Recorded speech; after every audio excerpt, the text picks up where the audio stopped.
Aleluia. O livro de 1 Coríntios capítulo 15, versículo 19 diz assim. 1 Coríntios capítulo 15 diz assim, olha: se esperamos em Cristo somente nessa vida, somos os mais miseráveis de todos os homens. Em outras palavras, se você é aquela pessoa que espera de Jesus somente algo nessa vida, uma cura, uma libertação, prosperidade, bênçãos sentimentais, bênção financeira, você é o mais miserável de todos os homens, porque os nossos maiores inimigos para nós conquistarmos, vencermos, tomarmos posse de alguma coisa é pequeno em vista do nosso pior inimigo, que se chama a morte. Essas coisas corriqueiras que acontecem em nossas vidas não pode nos barrar. Se você parar para observar, é só uma questão de tempo. Tudo aquilo que a gente quer, quando a gente começa a buscar em Jesus, é uma questão de tempo para nós alcançarmos. Esses dias nós estamos tentando fazer os irmãos lembrarem que por todo o processo que você passou e por todas as orações que um dia você fez pedindo algo, se você parar para observar, você alcançou esse algo que hoje você tem. Quantas foram as noites que você orou pedindo para Deus curar alguém e Deus curou, pedindo para Deus libertar alguém e Deus libertou, salvar o seu casamento, salvar a sua família. Quantas foram as vezes que você mesmo em pensamento, você disse para Deus: Deus, seria tão bom se o Senhor fizesse isso na minha vida. É que a gente esquece, mas a gente somos pessoas cheias de querer fazer promessas e não cumprir. Você lembra? Não, se Deus me der isso, eu vou dar meu dízimo. Se Deus fizer aquilo outro, nossa, se Deus me der esse carro, se Deus me der esse comércio. Você já fez tantas promessas para Deus e não cumpriu nenhuma delas. Você não foi fiel, mas Deus foi fiel. Deus foi fiel. Porque por mais que você seja infiel, Deus, Ele sempre vai ser fiel com você, porque Ele não pode mentir, e aquilo que Ele prometeu, Ele vai fazer cumprir nas nossas vidas, amém? Então durante a nossa trajetória, a gente vê que Ele foi cumprindo tantas coisas, salvando tantas pessoas que a gente pediu para Ele salvar, libertando tantas pessoas que a gente pediu para Ele libertar. Ele é fiel, mas ainda existe um inimigo que nós vamos ter que enfrentar, e lá no versículo 26 diz qual é esse inimigo, porque todos os inimigos seculares, eles são vencidos, e foram vencidos, e Jesus mostrou que Ele pode vencê-los. Na sexta-feira mesmo nós estávamos dizendo que Jesus, Ele foi aquele Deus, o único Deus que se fez carne e habitou entre nós. Eu sei que a maioria das pessoas que estão aqui, que já são membros antigos da igreja, conhece, né, a essência do Evangelho, e sabe que o verbo Deus se fez carne, habitou entre nós, em outras palavras, se esvaziou da sua glória, porque os céus estavam uma bagunça, o céu dos anjos. Deus não habitava no céu dos anjos, Deus habitava na luz inacessível, a quem nenhum dos homens jamais viu e nem podia ver, porque era uma luz inacessível. Da mesma forma que nós estamos aqui, era o céu dos anjos. Os anjos tinha por liderança Lúcifer.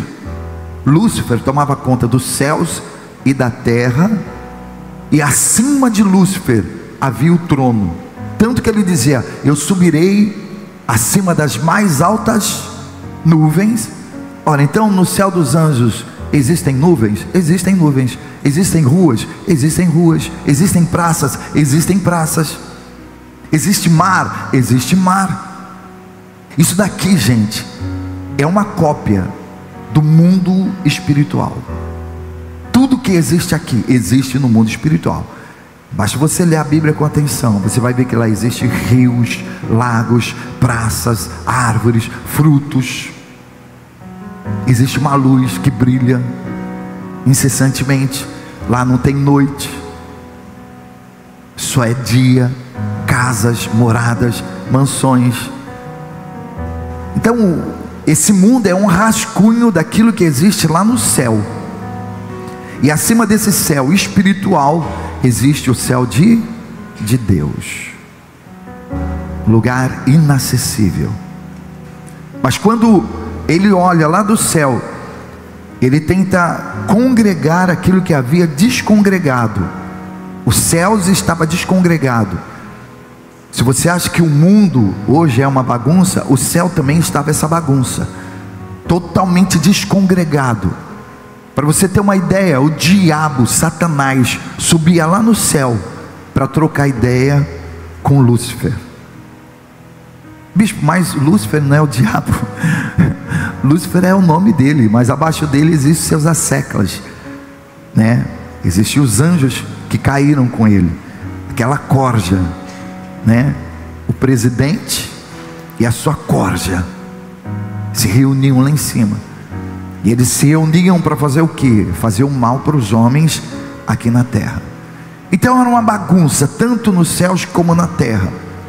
A única maneira de Jesus, que é o Deus verdadeiro, reconciliar e voltar a congregar tudo aquilo que estava descongregado, foi ele se fazendo carne, descendo do céu, saindo da sua glória, se fazendo carne, habitando entre nós, para primeiro reconciliar os homens e depois reconciliar os céus, e se tornar Senhor tanto dos céus como da terra. Hoje, se você chegar lá no céu, quem vai estar no céu? Assentado no trono, Jesus. Ele que vai estar lá. Mas ele desce em forma de homem.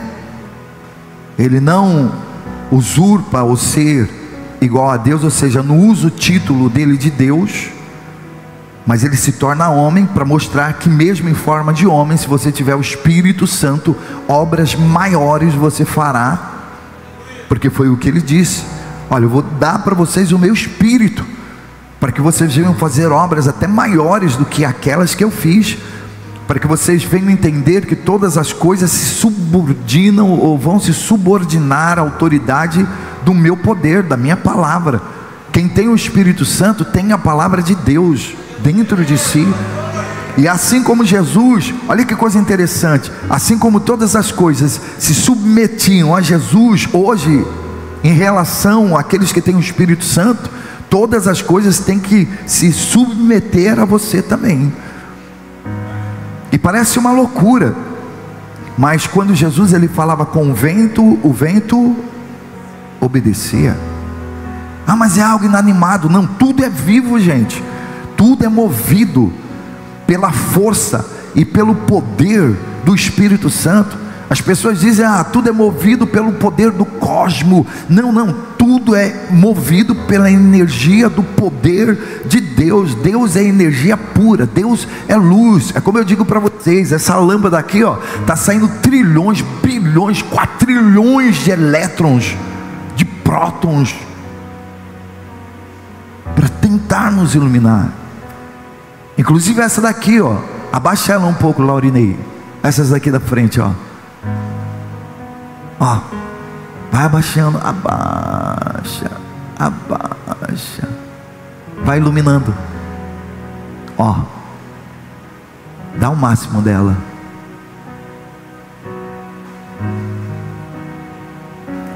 Mas a luz de Deus é bilhões, trilhões de vezes como essa. Ninguém tinha acesso, nem os anjos tinham acesso a essa luz. Era um lugar inacessível. E é essa força, é essa luz que rege todo o universo. Aqui, não somente aqui, mas lá no céu. Veja, todas as coisas que foram criadas por Deus foram criadas para obedecê-lo. Então Jesus chegava e falava com o vento obedecia. Falava com o mar obedecia. Falava com as ondas obedecia. Falava com os peixes e os peixes obedecia. Porque caso você não saiba, quando Jonas, ele não quis ir para a cidade de Nínive, ele foi jogado no mar, um grande peixe veio e engoliu ele, e ele ficou 3 dias no ventre do peixe, até que lá no ventre do peixe ele se arrependeu, e Deus deu ordem àquele peixe para levar Jonas e vomitar ele aonde?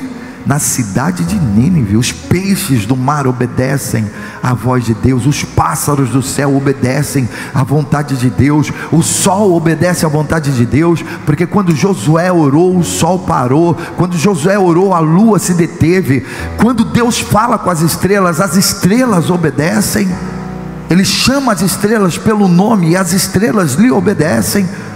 Ele fala até com árvores, ele falou com uma árvore: nunca mais nasça fruto de ti. E a árvore secou, e secou desde a raiz. E não somente, ele falava com os paralíticos andavam, ele falava com os cegos enxergavam, ele falava com os surdos, os mudos, eles ouviam e passavam a falar, ele falava com os mortos, e os mortos ressuscitavam. Por quê? Porque a palavra de Jesus, é como ele disse: as minhas palavras são espírito e vida. E uma vez você deixando essas palavras entrar dentro de você, e tomando posse dessas palavras, obedecendo elas, são elas que vão começar a movimentar a sua vida, vão começar a mudar a sua vida. Então, o livro de Coríntios capítulo 15, versículo 26, diz assim: ora, o último inimigo que há de ser aniquilado é a morte. É o nosso último inimigo, é aquele inimigo que todo mundo tem medo dele, porque se você disser que você não tem medo da morte, você está brincando. Mesmo às vezes dentro da igreja, batizados, quando a gente pensa na morte, é aquela coisa tão ruim, não é verdade? Mas todos nós vamos ter que encará-la. Mas Jesus, ele já foi o protagonista dessa vitória. Aquela cruz que representa o símbolo da morte. Aliás, todas as pessoas, como a gente diz, que anda com cruz no carro, anda com cruz no pescoço, você está carregando o símbolo da morte em você. Cruz nunca foi o símbolo da vitória. O símbolo da vitória foi a vitória de Jesus sobre a cruz. Você consegue entender? Então, se Jesus ele vence a morte na cruz, essas outras coisas corriqueiras que acontecem nas nossas vidas, nós vamos tirar de letra. Nós vamos conseguir vencer. Nada será impossível para Deus, principalmente quando a nossa fé está firmada nele. A palavra diz que uns confiam em carros, outros confiam em cavalos, mas aqueles que preferem confiar em Jesus, então permanece firme com ele, permanece acreditando na sua palavra, nas suas promessas. E são as palavras e as promessas de Jesus que irão nos sustentar, irão nos fazer conseguir chegar até o fim. Amém, gente? Então eu gostaria de pedir que você nesse exato momento ficasse de pé. Fique de pé no seu lugar, coloque a mão no coração e diga para Jesus: Senhor, dentre todas as coisas que vem acontecendo na minha vida, tantas lutas, tantas adversidades, tantas dificuldades, eu quero preferir acreditar em Ti, Senhor. A morte de Jesus ali na cruz do Calvário e a sua ressurreição não foi senão para nos mostrar em toda a sua trajetória que aquele que habita no esconderijo do Altíssimo, que a Ele se apega com amor, está seguro, está guardado. Jesus está dizendo: olha, é melhor você correr riscos comigo, carregar a sua cruz, me ter na sua vida, do que você caminhar sozinho. sem rumo, sem direção, do que você tentar vencer com a força do seu braço, confiando em carros, confiando em cavalos, confiando em opiniões, porque opiniões, sugestões e conselhos nunca mudaram a vida de ninguém. Veja, por melhor que sejam os conselhos que as pessoas vão te dar, conselhos não mudam a vida de ninguém, não transforma a vida de ninguém. O que muda a vida de um ser humano é a fé em Deus, é a fé naquele que o formou, o constituiu, o escolheu desde o ventre da sua mãe. O que muda a nossa vida é nós verdadeiramente estarmos ali, enraigados, firmados nas suas promessas, e habitando no esconderijo do Altíssimo, e descansando à sombra do Onipotente. Então, em meio a essa jornada, Pai, nós preferimos estar contigo, firmos nossos passos, firma o nosso coração, não nos deixe vacilar, não nos deixe nos desviar nem para a direita, nem para a esquerda, porque se o Senhor for conosco, nós vamos conseguir, e nós vamos conseguir não somente viver uma vida de promessas, de garantia, de segurança, de cuidados aqui, mas nós vamos também naquele dia conseguir vencer o nosso pior inimigo, que é a morte, Senhor. Muitos não se importam com esses dias, eles vivem como se o amanhã nunca fosse chegar, como se o seu fim nunca fosse chegar, mas nós não sabemos o dia nem a hora que isso vai acontecer. Então nós queremos sim estar ligados em Ti, firmados em Ti, Senhor, porque assim como o Senhor fez a promessa de que aquele que crê em mim, ainda que morra, viverás, nós queremos crer em Ti, queremos viver para Ti e caminhar do Seu lado. Firma os nossos passos, Senhor, nos ensine a andar nos Teus caminhos, a fazer a Tua vontade, não somente aqui na terra, mas aí no céu também. Eu coloco a minha vida, a minha casa, a minha família nas Tuas mãos, e mais uma vez te agradeço, Senhor, por tudo aquilo que o Senhor fez na minha vida, e por tudo aquilo que o Senhor ainda há de fazer. Muito obrigado pelo seu sacrifício lá na cruz do Calvário, muito obrigado por ter morrido por mim, muito obrigado por abrir os meus olhos, Senhor, e entender a magnitude da Tua graça, do Teu amor para conosco. Desperta o nosso ser, Senhor, para que a cada dia nós venhamos confiar em Ti, que nós não venhamos esperar de Cristo somente nessa vida, mas que nós venhamos nos preparar também para viver uma vida excelente lá no céu juntamente contigo.